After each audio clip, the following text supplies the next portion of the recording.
और बड़ी खबर फिजी से है, जहां पर 12वें विश्व हिंदी सम्मेलन के दौरान भारत माता की जय के नारे गूंजे हैं। फिजी के उप प्रधानमंत्री ने मंच से जब प्रधानमंत्री नरेंद्र मोदी और विदेश मंत्री एस जयशंकर के काम की तारीफ करते हुए कहा कि भारत मजबूत नेतृत्व में तेजी से विकास कर रहा है, तभी वहां पर मौजूद लोगों ने भारत माता की जय के नारे लगाए। डॉक्टर जयशंकर और प्रधानमंत्री श्री नरेंद्र मोदी जी की नेतृत्व में भारत का जो नेतागिरी है दुनिया का, वो सही जगह पर जाने।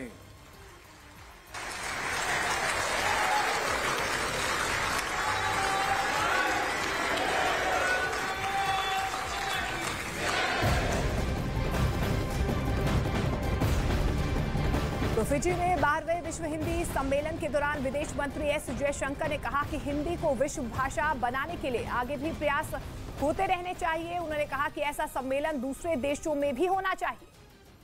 मुझे लगता है कि सबकी आशा है कि ये सम्मेलन जो है एक किस्म से हिंदी का एक महाकुंभ होगा, जहां दुनिया के लोग आएंगे।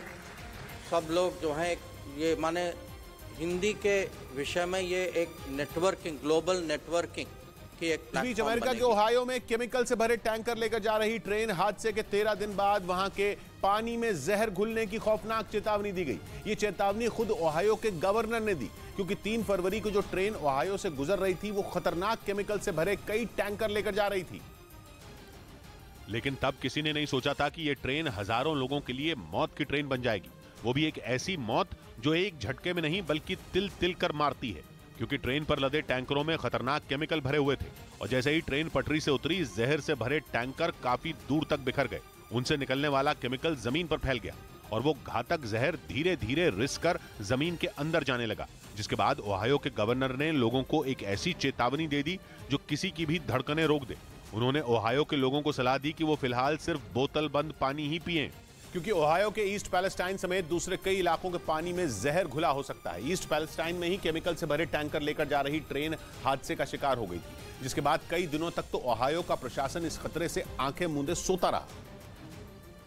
लेकिन ईस्ट पैलेस्टाइन के लोगों ने अपने इलाके में धीरे धीरे फैल रहे मौत के केमिकल के बारे में दुनिया को बता दिया। वहां हुए हादसे के बाद के खतरनाक हालात के वीडियो सोशल मीडिया पर वायरल होने लगे, क्योंकि 3 फरवरी को ट्रेन के पलटने के बाद वहां के लोगों ने घर छोड़ दिए। लेकिन 5 दिन बाद उन्हें ये कहकर वापस बुला लिया गया कि ट्रेन पर घातक केमिकल नहीं लदे थे। इसके बाद 13 फरवरी तक टैंकरों से खतरनाक रसायन बहता रहा, लेकिन असली खतरा तब दिखाई दिया जब 13 फरवरी को टैंकरों में आग लग गई और उससे निकलने वाला जहरीला धुआं कई किलोमीटर दूर से ही दिखाई पड़ने लगा, जिसके बाद पूरे अमेरिका में हड़कंप मच गया और ओहायो का प्रशासन भी नींद से जाग गया। पहले वो जिस केमिकल को सामान्य बताने में जुटा था, बाद में उसी से पैदा हुए खतरे की जांच के लिए ताबड़तोड़ टीमें बना दी गई, जिन्होंने हवा से लेकर जमीन तक फैले हुए जहर की पड़ताल शुरू कर दी। जिसके बाद इस बात की आशंका जताई गई कि ओहायो के पानी में जहर घुला हो सकता है, और जैसे ही ये बात सामने आई, ओहायो प्रशासन के हाथ पैर फूल गए।